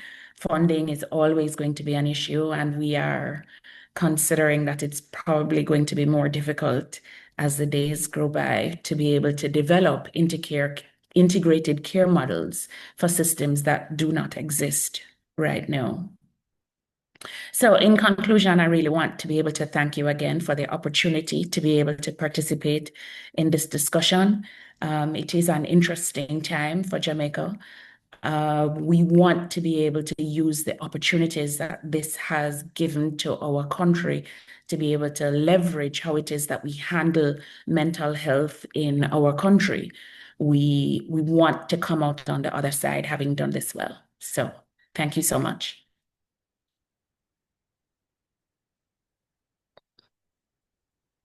Muchas gracias, Paulette, por la presentación. Fantástico. Y bueno, Thank you estamos a very la much, Paulette, espera for this de las presentation. preguntas y los comentarios. Looking into the chat and the Por Q&A box to acá, see if there are any nos comments or mandan questions for you. saludos desde Nayarit, First off, we México. see some Raimundo kind Arriaga regards from agradece Nayarit, from la Mexico. participación el día de hoy. Raimundo appreciates George this Murini desde presentation. África George Murimi está from también conectado. Africa. George, gracias. His comment is that our hearts and prayers go to the people of Jamaica. Muchas gracias también. Si alguien tiene alguna otra pregunta, comentario. Let's see if there are any other comments or questions so Alex far. Oler, We have Alex por favor, Oler. habilitar cámara, micrófono para el Consejo Nacional de Drogas. A Alex, comment con gusto regarding podemos hacer. enabling Si ustedes the microphone so that they can provide a comment. levantan la Of mano, course, if you raise your hand, I ahí can lo enable your acá microphone estoy viendo so that you can provide your y comment. vamos a para que puedan hacer uso responsable, ya sea de cámara o video. Por favor, estamos al Okay, pendiente. great. We see a Abrir la hand cámara raised. Now y you should be able micrófono. to open your mic and Ahí cameras están viéndolos from the CND. adelante. Y por favor, asegúrense de que seleccionaron el canal de español, si no, Also no select the logramos escuchar, language sobre todo a Paulette. Adelante del Consejo that you would de like to listen Santo into. Domingo, República Okay, Dominicana. so please go ahead, CND. Sí, sí, Can you pero hear muy us? lejos. ¿Y ahora? Un poquito mejor lo Is audio. that a little better? Yeah, your audio is a little better now. No sé si nos ve también. No, No nos no, pueden no ver. abren. No, No, we cannot see you, No however. sé qué pasó. Ahí hubo un I don't know what happens. There's probably a Bueno. problem with our camera, Importante que nos but escuchen. just wanted to give out a Primero, comment. bueno, saludarles. The first thing is to send our greetings. Adelante para que hagan su participación. Yes, porque please go tenemos ahead. también más preguntas que se van acumulando en los ADIS. Bueno, primero saludarles y Yeah, first of all, we wanted to send our regards and greetings. Thank you very much for this space, tan importante. which is a very important webinar. And from the Dominican Republic, we want to send a warm greetings to all of the panelists. Excellent presentations, and we are very thankful that you were able to share these reflections regarding this very sensitive topic in terms of drug consumption and the impact on mental health. It is often ignored that prevention is not only about avoiding or not encouraging the consumption of drugs, but it's also about emotional health in many, many other areas. So from the Dominican Republic, we would like to tell you that we have a group here of technicians and other officers here that have been listening. And we're really happy to be together and listen to this webinar, because sometimes when we're in the office, each of us in our office, we don't really listen. So the president really wanted us to listen. So we are gathered here in one room, paying attention to you all. So thank you so much for sharing this space so that we can learn much more about how can we strengthen our own prevention policies and link them much more, because these elements cannot be uncoupled. So I really appreciated the approach from one of the panelists. Maybe she's not there anymore, Silvia Pisano. She was saying that we need to focus on prevention and focus on internal risks. We are very focused on external risks. We talk about the environment, the schools, but sometimes we don't look inside.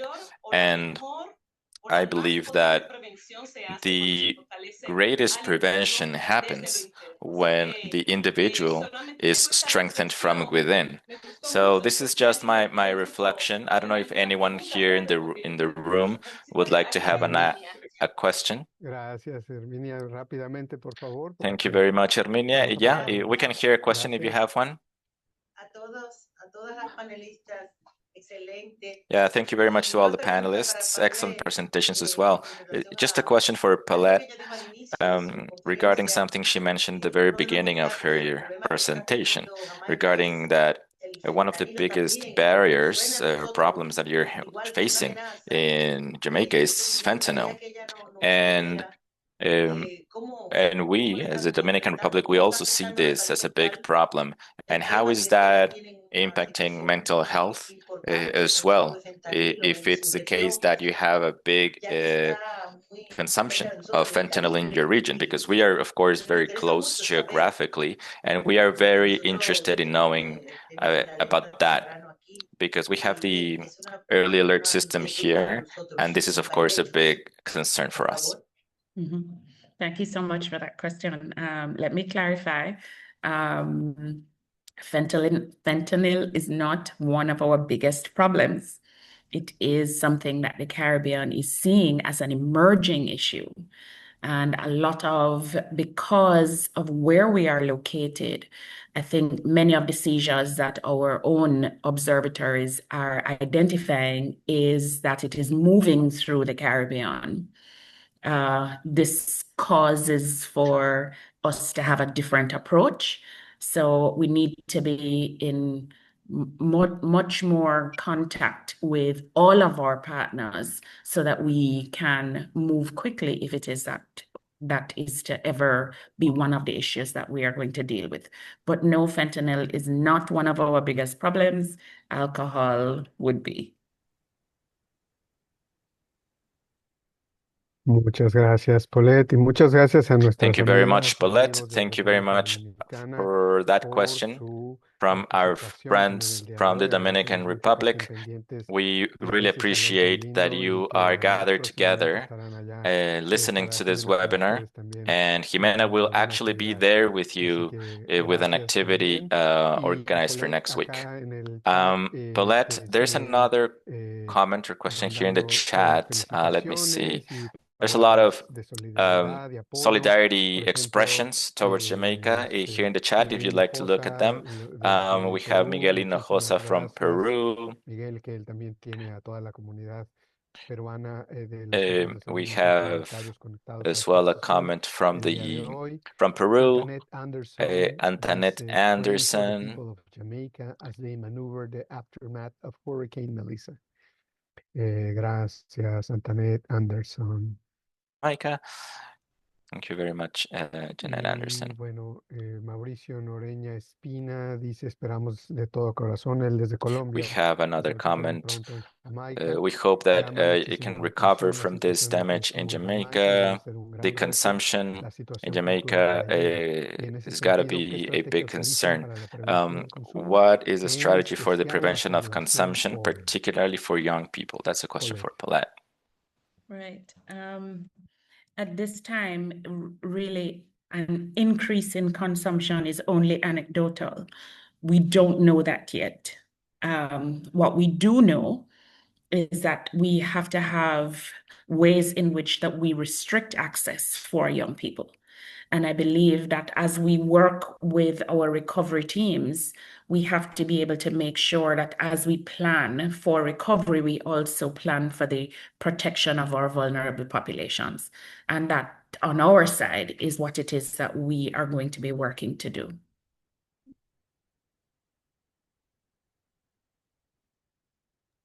Muchas gracias también para todas las panelistas. Graciela Barreto Thank desde you Paraguay very nos much dice for that. si han Gabriela considerado la Barreto from importancia Paraguay asks dado que se if we've trata considered, o trabajamos con equipos de since recursos we humanos, work si se with ha a considerado la human importancia del cuidado resources al groups, cuidador o a las personas if cuidadoras there's en a este discussion contexto around y si hay alguna taking care of the guía o caretakers, protocolo que se pueda compartir if there's a por ahí. protocol Más adelante les that could haremos be un espacio shared también, Silvia. in that Veo que regard. tienes la mano I can levantada, see pero Silvia's quiero terminar hand esta primera parte raised. contigo. I'll pass the floor to you in a second. So just wanted to finish with that with Paulette. Do you have any program for taking care of those who take care of others?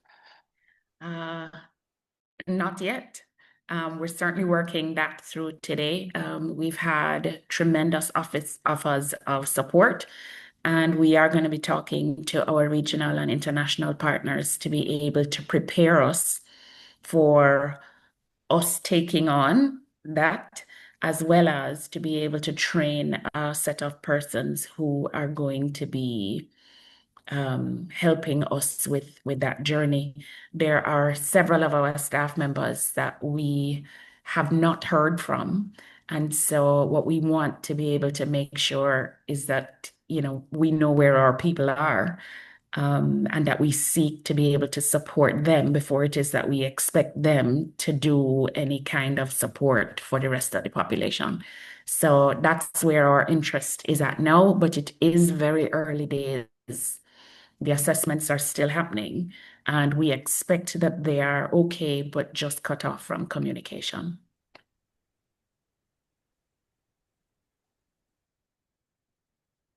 Gracias.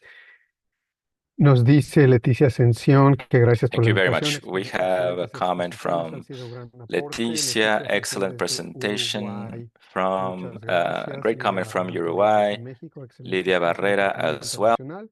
Muchas gracias por compartir información Thank de you for ponentes que these tomaron el impacto presentations. para favorecer condiciones de salud mental. Gracias, Lidia, doctora Thank you Barrera. very much, Diana Berenice Lidia. Bustamante. Diana Buena tarde, Berenice podrán compartir qué Bustamante. instrumentos utilizaron Thank you para very medir salud much. mental. Can you share which Gracias por instruments hablar you de este tema used tan to importante. measure Quizás, mental Paulette, health? si tienes ahí algún I don't know if comentario de cuestionarios Paulette, o if you información. have any Y comments con regarding that, esto, of después surveys de esto, or abrimos questionnaires or nuestra things like seccional that. And para after los this cuatro. response, we open the floor for all the panelists. The data that I would have given you from mental health would have come from surveys, and they were not National Council on Drug Abuse surveys. They were data that would have come out from other areas, from Jamaica, or data that was publicly available.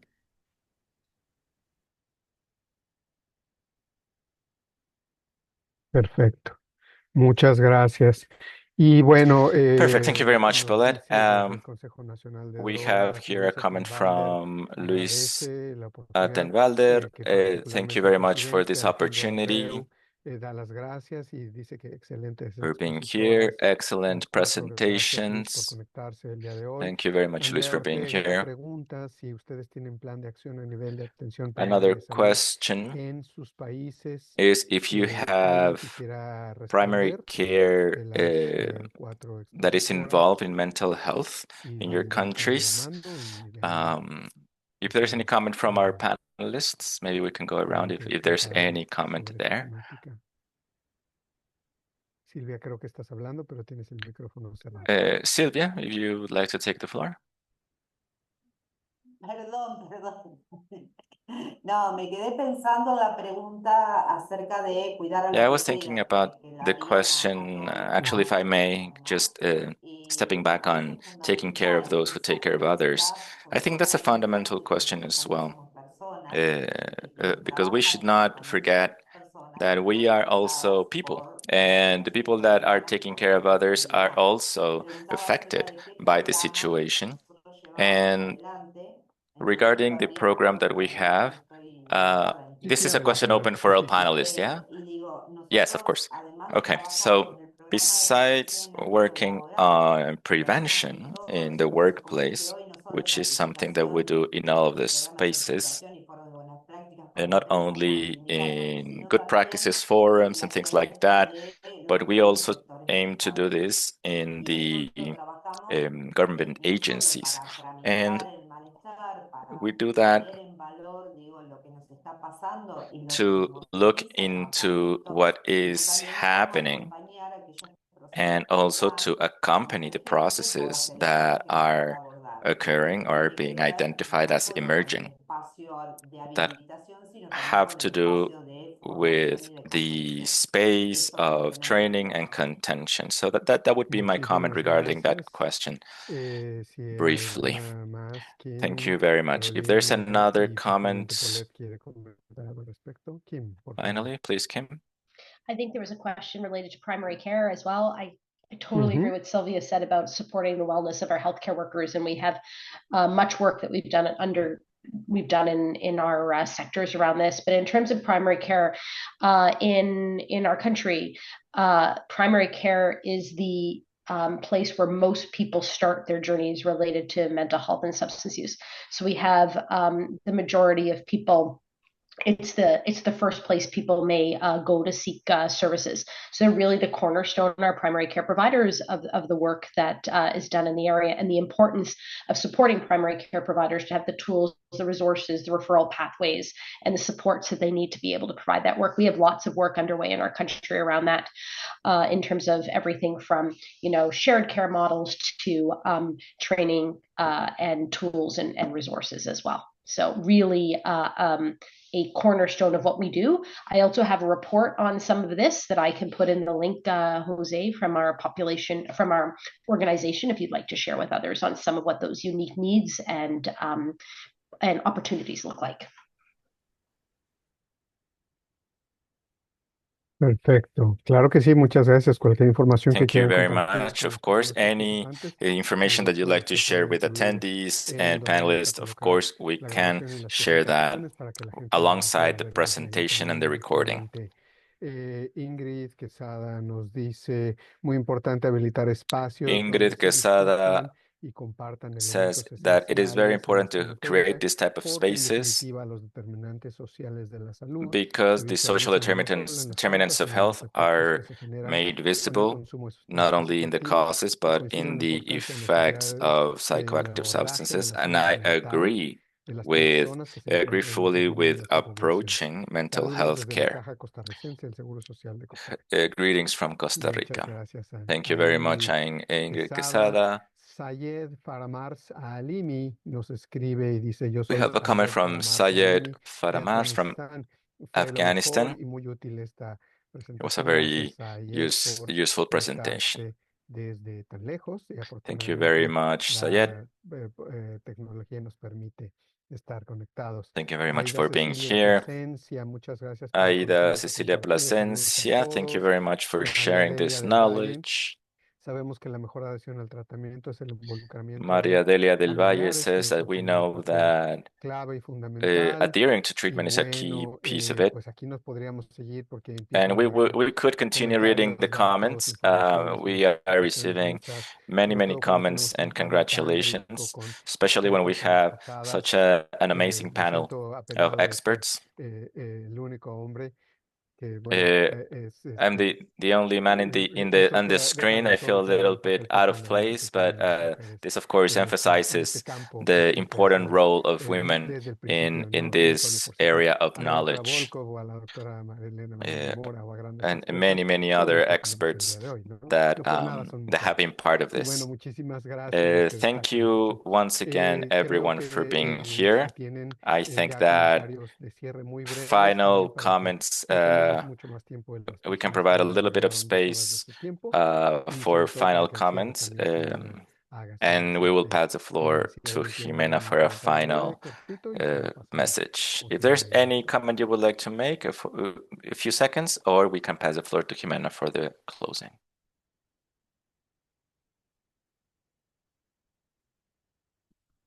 Okay, great. So, Jimena, the floor is yours. Perfecto. Bueno, muchísimas gracias. Ha sido un encuentro largo, pero muy productivo. Thank you very much for that. This has been a long webinar, but super productive. I really appreciate the fact that we have people connected to this webinar from all parts of the world. This has been very productive and fruitful. I took many notes on things that I wasn't aware that countries were working on, and this will be super interesting for everyone. I believe that there's still the challenge on the table of bringing this topic to political agendas, to try to talk about this as much as possible so that it doesn't become invisible in the face of other emergencies. So it is very important, again, to reinforce our commitment to Paulette. Whatever we can collaborate from CICAD or from the various countries here represented. We know that you're going through a difficult moment. I would like to thank all of the panelists, but particularly, of course, Paulette, because this is a major effort on your part to be focused on this webinar when I imagine there are many other things to do as well. So thank you very much for your beautiful presentation. And I would like to also thank our panelists that provided very relevant presentations as well. I believe that this webinar will be uploaded to YouTube. It will be available for everyone. Thank you very much to my team for organizing this activity. This has been an initiative from our Executive Secretariat from Angela Crowdy, who sends her regards because she's right now in another parallel activity, but she sends her regards because she was very, very interested in pushing this topic to be discussed. Okay, once again, thank you once again, everyone, for attending this conference. Have a great rest of your day, everyone. Thank you for sharing this space with all of us. Thank you very much, Jimena. We have congratulations from Giselle Maitin, from the head of institutions, and we thank very much your attendance because that, of course, demonstrates the commitment of his institutions. Thank you, everyone, for your attendance. This information, you will be receiving information regarding this webinar and invitations to future webinars. Have a great rest of your day, and we'll be in touch.